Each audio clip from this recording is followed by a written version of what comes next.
Today I'm reviewing ClickUp versus Notion to decide which project management tool is better in 2026 and how they compare for different workflows.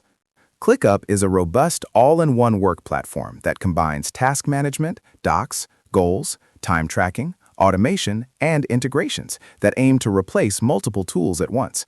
And many users praise its flexibility and feature depth when handling complex projects. Notion, on the other hand, is a highly customizable workspace that blends notes, databases, Kanban boards, calendars, and wikis, and it excels at lightweight project planning, documentation, and personal organization. ClickUp generally offers stronger built-in project tracking features with Gantt charts, burn-down charts, and workload views, so teams focused on detailed task workflows and reporting often lean toward it. Notion's strength lies in its clean interface and modular blocks, which make it perfect for teams that value documentation and structured knowledge bases alongside simple task lists.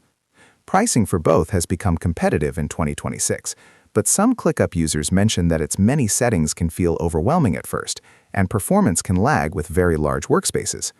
Notion users sometimes wish for more native project analytics and deeper automation compared to ClickUp. Ultimately, if you need a full-featured project management system with built-in reporting, ClickUp may be better. But if you prioritize flexible documentation and lightweight planning, Notion could be the ideal choice for your workflow.